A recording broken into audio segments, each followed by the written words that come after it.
Do you like puzzle platformers? You know I do. Do you really? I didn't think that you would say it with that sort of authority and confidence. It's the puzzle part that gets me. You know, lately we've been talking a lot about how we hate seeing the same thing in VR games over and over. Horde-based shooters, escape the rooms, they all kind of feel the same, right? You just stand still and things run at you. Pretty much, that's all we ever see anymore, and it's super bleh. I have an interesting game to show you today because it is either a seated or standing experience. It's up to you. I would prefer standing. I think it's better for the tracking. And it's played with a traditional DualShock controller, not PS Move controllers. But it's a lot more fun than standing there and having zombies walk up at you. So theoretically, it sounds like it would be kind of lame. But once you start playing it, it's awesome. Hey guys, this is Brax. And this is Moriarty.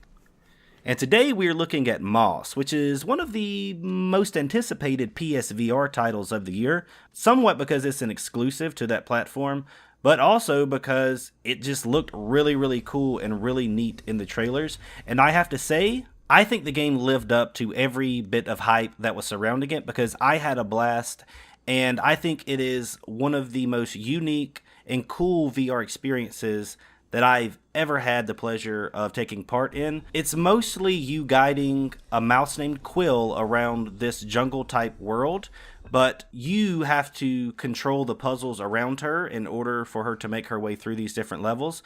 So you might be moving around a statue to hit a pressure plate that opens a door. You also have to reach out and grab things and move them around. What shocked me after the first hour of this game was that it has combat, because for the longest time I was getting a little disappointed because I was thinking, okay, these puzzles are neat and everything, and I like the idea of controlling my character and also controlling the environment around her, but then it has combat too, and I was absolutely blown away. Thought it was super fun. So just to clarify, you do control the character as well.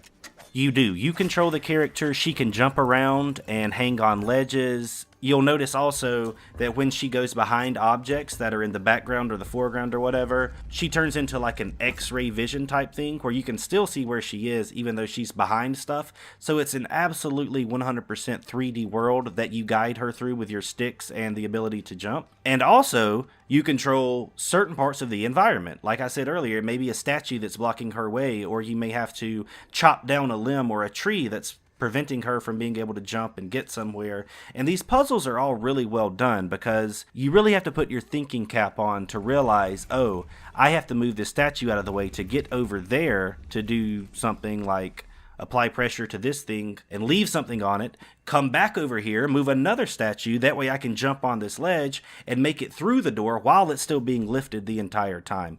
Lots of thinking going on with the puzzles, and I think it was done really well in terms of level design, and that's a huge plus for me. I remember seeing the trailer for this game, and I remember thinking, wow, that looks really interesting, but I wasn't sure about having a third-person VR title, and that's because I've played other third-person VR titles that were okay. Not great, just okay. You kind of see this problem where developers have had a lot of issue with the camera, with being able to see your character and be able to do stuff with your character while also being in VR. It's always felt a little bit lazy. You have hit on my biggest complaint in the entire game, and to me it's pretty much the only negative. I have two negatives for this game. The first one is exactly what you just hit on. There are certain times where Quill, which is your character, the mouse, will be on the back side of the level, like farthest away from you in this 3D world, and you just legitimately can't tell where she should be going because, yeah, you have her little blue X-ray type model where you can see through the wall and tell what's going on, but I found myself leaning over to the left or the right, trying to like bend my head around corners that don't actually exist because I simply couldn't tell what was going on. Leaning over so much to the point that I was outside of the tracking area. Because when she is back there and there are things in front of her, because it's in third person, you simply can't tell what she should be doing. She's too far away. And in that way, it did feel a little lazy at points. And that's the only time in the game where I felt like, okay, this just simply doesn't work very well. Like in terms of design, like this just kind of needs to be different or improved because it takes away from the experience. It makes it absolutely impossible to tell what's going on at points. And what's the second issue? The second issue is with the lack of diversity in the voice acting. There's a narrator, and she's really good. She has an awesome voice, and she delivers all of her lines really well. And then there's another voice actor that comes in and plays different characters at some points. Because the way that this works is that you'll sit down and you'll be read to from a book. And this book tells the story of Quill. So the narrator and the other voice actor tell this story, and you flip through the pages and you listen to them, and then the book pulls you in. And this happens at various times throughout the game when you'll get cutscenes and stuff like that. The problem is there's only 2 different voice actors in this game, and 90% of the time you're listening to the same one, and it's the lady that reads you the story. She's the narrator. And for me, I felt like that kind of took away from it because she reads the dialogue out loud, and even if it's 2 different or 3 different characters talking to each other, it's written from the third person. So she's telling you, Quill saw this and said yada yada yada, and her grandfather saw this and said blah blah blah. And I'm thinking like, okay, this is a really neat story, one of the best stories I've ever seen in VR. But if we actually had real characters playing those different parts, I think it would have brought it to life a lot more than basically having a woman read to you as if you were listening to an audiobook. And that's kind of how it feels. I think the thing is that this is a indie title. Yeah, and I was shocked to realize that as I was playing it, I was also reading about it at points along the way. And when I found out that it was an indie title, I was surprised and impressed at the same time. And I can understand why there might have been a lower budget for voice actors or things of that nature. But it doesn't mean that I'm going to simply not bring it up or not mention it, because I do think it's something that holds the game back a little bit. And that's fair, absolutely. But it is still an indie title. And so when we're looking at it saying, oh, it's an indie title, it's probably not terribly surprising that there's only 2 voice actors. Yes, it's a indie title that's getting a lot of Sony push, and I'm sure they've made quite a lot of money being exclusive to Sony because Facebook got that money, though. So, yeah, I'm sure there's stuff going on there. I'm not saying that I excuse the fact that the voice acting is bad. I'm saying that I can probably understand where it came from. Though you do know, I talk about it often, that bad voice acting is like one of my biggest pet peeves. If you've got bad voice acting, I would rather just have words. Well, let me make it clear. She's a really good voice actor, like very good. And she has an awesome voice and she delivers everything well.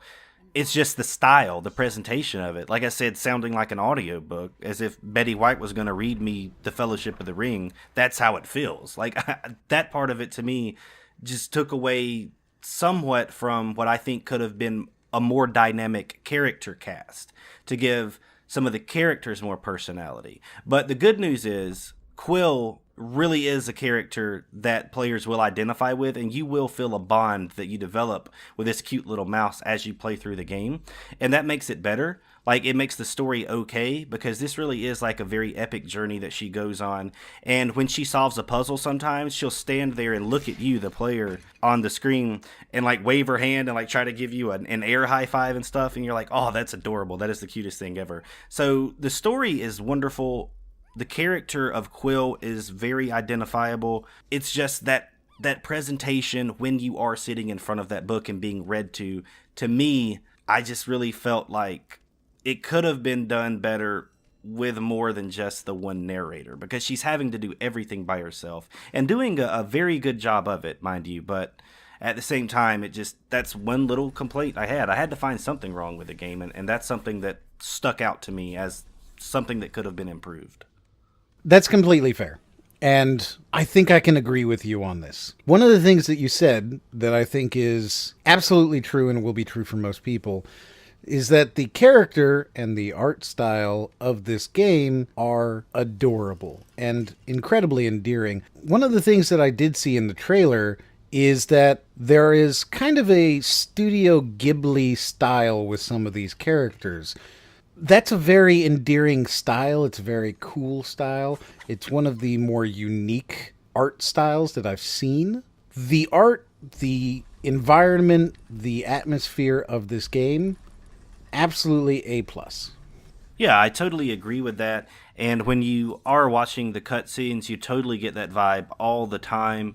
And it was one of the most refreshing things that I have seen in a VR title. And that's another thing I want to hit on. It's not necessarily something I can put into words, but this really feels like a full game. Like a game with a story that you would play in a traditional non-VR type experience, except it is in a 3D immersive world. And it's one of the first times that I've ever really felt like that. Like, this is not some very simple experience with a core gameplay loop that I'm going through over and over. This is fully fleshed out. Every level's different. The puzzles are always unique and more challenging. The story always has something interesting to say, and the characters, like you said, do have their own unique little art styles going on. And this really felt like something that I would play in a non-VR world, but I'm super happy that it's a VR game. Like, this is what VR games should be doing, in my opinion, is creating full-fledged games that are all the way ready to go, and they incorporate all of the things that traditional games do, except they're doing it in this awesome world. And this absolutely does that. I also think we should talk a little bit about the combat. The combat is rather simple, and I think they saved what would have been a boring experience by making you able to control these little enemy robot beetles. And the reason I say that is it's pretty simple as far as fighting them. You just dodge and evade and then hit them with your sword 3, maybe 4 times, and they shatter into little pieces. It's really not that challenging, and I think that part could have gotten quite boring very quickly. But as soon as it did start to become boring, I got to a part where I could take control of those beetles and use them as ways to solve the puzzles. So you'll notice that at various points throughout the game, Quill steps on these pads and it opens doors, or whatever it may be. You can use your enemies to hold down those positions and stand on things so you can progress through the level. And I didn't realize at first, but you can actually reach out and grab them and lead them to exactly where you want them to go. I thought that was a very intuitive way of not only just having these things here to be fought, but to be used as part of the puzzles. So the combat in itself is very basic and simplified, but when you incorporate the fact that the enemies are actually a part of the world and you use them as objects as well as just enemies, I think that was super neat and very innovative. That is very cool. I like the fact that they decided to actually use the game as a game, as it were. I find myself with 2 questions, however, and I'll ask them in a very specific order. First, how much does this game cost? This is a $30 title. And at $30, would you say that it is a worthwhile PSVR experience? Absolutely, 100%. And the reasons for that are twofold. First of all, there aren't very many PSVR games there to play right now. And there certainly isn't one like this. This is unique. You're not going to find another PSVR title that does something like this one is doing in this way, with the puzzle platforming and everything that this game has going on for it. Very unique in that regard, so it's something that would stand alone in your library as a game that, hey, I own that one, and it's kind of the only one like it. And the second reason that I would recommend it for $30 is because the length and the time that you could get out of this. This is, like I said, a very full story, and you can get 6 to 8 hours out of this, and I think that's pretty fair considering how fun it is. Aside from it being fun, it's memorable. Like, I can't overstate how much I really mean that Quill is quintessential PlayStation to me. What I mean is she screams PlayStation character. Like, everything about her to me is like mascot almost. I could see her being a character in a PlayStation All-Stars game. I could see her being on a commercial for a PS4, and they're selling you the whole console, and they're like, these are the characters that make PlayStation what it is. And you would have a little mouse standing there next to all of these other PlayStation characters. And I think having that is a very important part of being a PlayStation owner or a PSVR owner. So for me, this being a PSVR exclusive for $30, I would absolutely recommend it because in more than one way, it's one of a kind. So that leads me to my second quick question here. This is probably the difficult one to answer. Would this game still be good if it wasn't a VR game? Is it possible that it might be better? This game would still be good if it was not a PSVR game, and I do think that it would be even better if it were not a VR game. And that thought crossed my mind quite a few times because it does feel like a non-VR game that they've just turned into a VR game because it is third person, right? With the controller, the DualShock 4 controller being the primary means of navigating through the world, and with the third person view and the lack of ability to always see what's going on and having to rely on the X-ray vision type thing, that this could easily be a non-PSVR game and be a very good one. So yeah, I would have to admit that. So then, if this were a non-PSVR game, if instead of having the stationary camera, you had an over-the-shoulder camera or something like that, some sort of a third-person game, would it still be worth $30? I want to say yes, but I'll be honest, with non-VR games, I would consider 6 to 8 hours to be a little on the short side, and that's kind of what's affecting my ability to hypothetically recommend it for $30 as a non-VR title. Is I don't think you would get enough out of it in terms of how long you would play it if it were non-VR. But for me, VR games being 6 to 8 hours, that just feels longer than it does with a non-VR game. And I don't know why. I can't really explain it. Maybe because once I spend an hour or two in a headset, I'm normally done for a little while because I need to take a break, you know. It's hard for me to say why.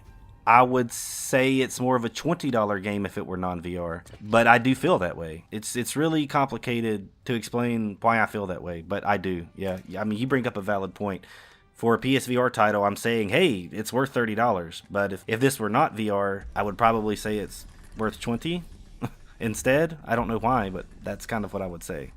And it would also be better. That's really the weird thing to me, is that not only do you think that this game would be worth less, but it would also be better.